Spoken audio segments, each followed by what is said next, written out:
রূপবতী হলেই কি জীবন সুন্দর হয়, নাকি নারীর জীবনের আরও একটা অদৃশ্য জিনিস সবচেয়ে বেশি দরকার, যেটা হচ্ছে ভাগ্য? অনেকদিন ধরেই এই প্রশ্নটা আমার মাথায় ঘুরছে। আজকে ডেলি রুটিনের মাঝেই সেই কথাটা একটু শেয়ার করব। কারণ এই প্রশ্নটা হয়তো অনেক মেয়ের জীবনের সাথেই জড়িয়ে আছে ওতপ্রোতভাবে। Welcome back to my YouTube channel Lipika MB blog. আমি লিপিকা, ত্রিপুরা থেকে। চলো শুরু করি আজকের দিনটা। সকালবেলা ঘুম থেকে উঠে মেয়েকে নিয়ে বারান্দায় দাঁড়িয়ে দাঁত ব্রাশ করছিলাম। সকালের নরম রোদ আর হালকা হাওয়ায় সত্যিই খুব ভালো লাগছিল। এই সময়টা আমি খুব শান্তিতে থাকি। মেয়ের সাথে ছোটো ছোটো কথা, একটু হাসি, এই মুহূর্তগুলি যেন দিনের সবচেয়ে সুন্দর সময়। তারপর মেয়ে স্কুলে চলে গেল, ওকে বিদায় দিয়ে আমি ঢুকে পড়েছিলাম রান্নাঘরে। দিনের আসল কাজ এখান থেকেই আমার শুরু হয়। প্রথমে চাল ধুয়ে ভাতের ডেকটা ভালো করে মাজলাম, তারপর ভাত বসিয়ে দেব। কারণ আমরা তো পিওর বাঙালি, 3 বেলায় ভাত খাই। অবশ্য পিওর বাঙালি না হলেও জানি না অন্য কারা 3 বেলা ভাত খায়, কিন্তু আমরা তো 3 বেলায় ভাত খেয়ে অভ্যস্ত।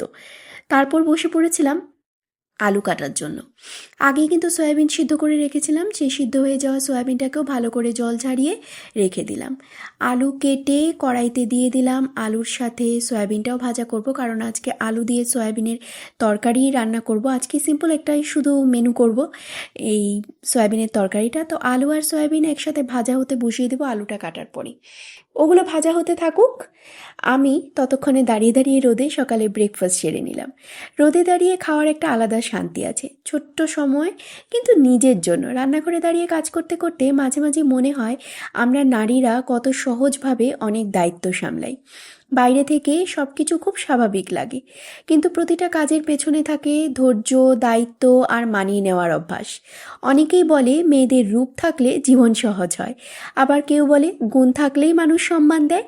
কিন্তু বাস্তব জীবনে দাঁড়িয়ে বুঝি রূপ বা গুণ সবসময় জীবনকে সহজ করে না। অনেক সময় সব কিছুর ওপর একটা জিনিস কাজ করে, সেটা হলো মেয়েদের ভাগ্য। ব্রেকফাস্ট শেষ করে এসেই মশলাটা ভালো করে কষালাম, সয়াবিন আর আলুর সাথে মশলা মিশিয়ে নাড়াচাড়া করলাম। তারপর পরিমাণ মতো জল দিলাম। কিছুক্ষণ পরে ফুটে উঠতেই তরকারিটা নামিয়ে নিলাম। ব্যাস, আজকে রান্নাবান্না শেষ। আজ আর সাথে থাকবে আজকে ডালের বড়া। ডালটা না আমি আগেই বেটে রেখেছি, মানে ওই সকালবেলার দিকেই একটু বেটে রেখেছিলাম। ডালটা মিক্সার গ্রাইন্ডারেই বেটেছি। এখন পেঁয়াজ কেটে মিশিয়ে রাখবো, পেঁয়াজটা ভালো করে কেটে রাখবো, তারপরে মিশিয়ে রাখবো। খাওয়ার আগে ভেজে নেব, না হলে ঠান্ডা হয়ে যাবে। সব কিছু গুছিয়ে রেখে একটু হাঁপ ছাড়লাম, মানে এই কাজকর্ম করতে করতেই সকাল হয়ে, মানে অনেকক্ষণ হয়ে গেছিলো আমার। তারপর না এই পেঁয়াজ কাটতে কাটতেও আমার আজকে শুধু এই কোশ্চেনটাই মাথার মধ্যে ঘুরছিল যে রূপ না ভাগ্য না গুণ, কোনটা তোমরা বেশি প্রেফার করবে, সেটা কিন্তু আমাকে তোমরা কমেন্ট করে জানাবে, হ্যাঁ। তারপর আমি স্নানে চলে গেছিলাম।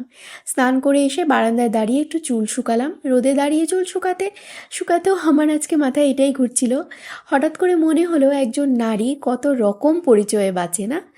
মা, স্ত্রী, বৌমা, প্রতিটা পরিচয়ই খুব গুরুত্বপূর্ণ। কিন্তু এইসব পরিচয়ের মাঝেও একটা নিজের জীবন থাকে। নিজের জীবনটা সুন্দর হবে কিনা সেটা অনেক সময় শুধু রূপ বা গুণের উপর নির্ভর করে না। অনেক রূপবতী মেয়ে আছে যারা ভিতরে ভিতরে ভীষণ একা। আবার অনেক সাধারণ চেহারার মানুষ আছে যারা ভীষণ সুখে আছে পরিবার পরিজনদের সাথে। তখন মনে হয় হয়তো ভাগ্যটাই আসল পার্থক্য তৈরি করে, তাই না? হয়তো শান্তিতে বাঁচতে পারাটাই আসল সৌন্দর্য। এরপর রেডি হয়ে ঠাকুর ঘরে গেলাম, এক এক করে সব ঠাকুরকে স্নান করালাম। লক্ষ্মী মায়ের সিঁদুর নিজের সিঁথিতে নিলাম, যেটা আমার প্রতিদিনের অভ্যেস। আমি কিন্তু লক্ষ্মী মায়ের সিঁদুরের ছোঁয়া নিজের সিঁথিতে, শাখাতে প্রতিদিনই দিই। এটা অভ্যেসে পরিণত হয়ে গেছে এখন। আমার ছোট্ট গোপাল সোনাকে তো তোমরা জানোই। আমার ছোট্ট গোপাল সোনাকে কিন্তু আমি প্রতিদিন স্নান করাই না। এখন শীতের জন্য বেসিক্যালি আমি প্রতিদিন স্নান করাচ্ছি না, নাহলে আমি আগে গরমে প্রতিদিনই স্নান করাতাম। এখন জাস্ট আমি একদিন পরে পরে স্নান করাই, বা 2 দিন পর পর। এখন গতকালকে মানে বৃহস্পতিবারই স্নান করিয়েছিলাম, তাই আজকে না আর গোপাল সোনাকে আমি স্নান করাইনি। বাদবাকি সব ঠাকুরকে যেমন মুছিয়ে দিই, তো গোপাল সোনাকেও সুন্দর করে আজকেও মুছিয়ে দিয়েছিলাম। আচ্ছা, এই 15ই ফেব্রুয়ারি তো মহা শিবরাত্রি। তোমরা কে কে শিবরাত্রি করছো জানাবে। কিন্তু আমি কিন্তু বিয়ের আগে প্রতিটা শিবরাত্রি করতাম, কিন্তু বিয়ের পর থেকে না আমার আর শিবরাত্রি সেইভাবে করা হয়ে উঠছে না। ভাবছি এবার করব, এখন পর্যন্ত কিছুই ঠিক করিনি, জাস্ট ভাবছি। তারপরে গোপাল সোনাকেও সুন্দর করে মুছিয়ে ড্রেস পরিয়ে মাথায় টোপর লাগিয়ে বাঁশি দিয়ে সুন্দর করে সাজিয়ে দিলাম। তারপরে না মহাদেবেরও জলাভিষেক করে নিলাম, যেটা নিত্যদিন আমি করি, শুধু জল দিয়ে অভিষেক, সেভাবেই সুন্দর করে জলাভিষেক করে নিলাম। তারপর ধূপ দিয়ে মন দিয়ে আরতি করলাম। আরতি শেষ করে আবার তুলসী মাকেও জল দিয়ে এসেছিলাম, সেটাও তোমাদের ভিডিওতে দেখাবো সামনেই। তো এই সময়টা আমার দিনের সবচেয়ে শান্ত মুহূর্ত মনে হয়। এই সময়টাতে নিজের সাথে একটু কথা বলা যায়। প্রতিদিনের মতো আজও একটা সাধারণ দিন কাটালাম, সাধারণ কাজ, সাধারণ ব্যস্ততা, কিন্তু এই সাধারণ দিনের মধ্যে অনেক গভীর ভাবনা লুকিয়ে থাকে। হয়তো সত্যিটা খুব সহজ, রূপ থাকলে মানুষ প্রথমে তাকায়, গুণ থাকলে মানুষ সম্মান দেয়, কিন্তু যদি তোমার ভাগ্য ভালো থাকে তাহলে মানুষ শান্তিতে বাঁচতে পারে। আর দিনের শেষে শান্তি নিয়ে বাঁচাটাই তো সবচেয়ে বড় সৌন্দর্য, তাই নয় কি? আজকের ব্লগ এখানেই শেষ করলাম। ভিডিওটা ভালো লাগলে লাইক, কমেন্ট আর সাবস্ক্রাইব করতে কিন্তু ভুলবে না।